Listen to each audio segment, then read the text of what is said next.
Hello, welcome to Panel Masters with John Pardue, Apex SIPS, Tulsa, Oklahoma. Thank you for tuning in. This is 2 or 3 minutes of your life you're never going to get back. So thank you for spending it with me, and I hope you can enjoy the couple of minutes that I'm providing here. I've got a couple panels I just want to show you. I'm standing in front of 8 by 24 foot OSB. That's what we make our panels with. SIP stands for Structural Insulated Panel. In my hand is a wall panel, 5.5 inches of foam. It's made for dimensional lumber. You can see in here there's a wire chase. We put wire chases in our wall and our roof panels in order to make that very easy for your electrician to run wiring through your house. These wire chases in the walls are typically going at outlet height and switch height in every single panel, and then vertically in every piece of foam, every 2 feet on center, there's going to be a wire chase going vertically to make it very easy.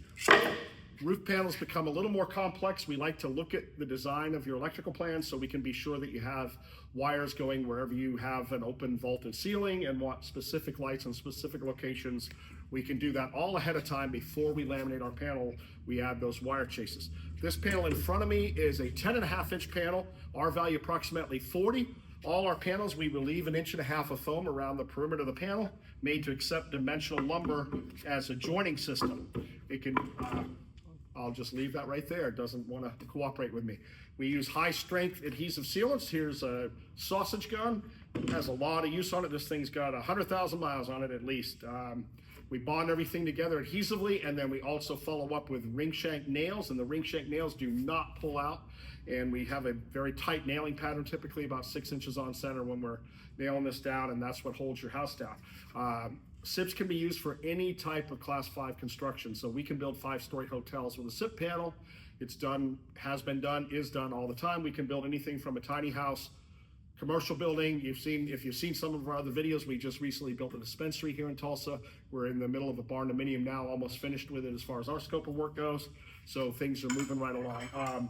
The other way that we put these together, along with our adhesive sealant, along with our nails, are SIP screws. These are high-strength screws, go all the way through the panel, down into the wall, or into a beam, or a center wall, or a truss, depending on the design of the house. These screws are made in the right length for any size panel. We obviously use a shorter screw on the wall panel than we do on the roof panel.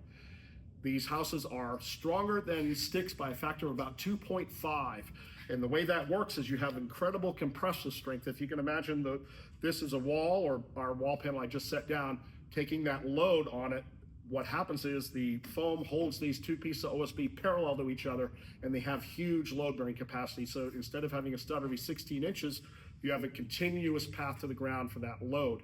When it's used as a floor or roof panel and you have a transverse load, that load is really strong also, because what's happening then is this is working like an I-beam. We're separating those skins parallel to each other, and one of them is in compression and one of them is in tension when it's under a load. So the further that we separate those skins, they become exponentially stronger. So we like to use, not only for the R value, but for the strength and the load bearing capacity, thick roof panels. We can do up to 12 inches thick of roof panels, 12.5 inch thick roof panels, but we typically are using a 10, which gets us an R40.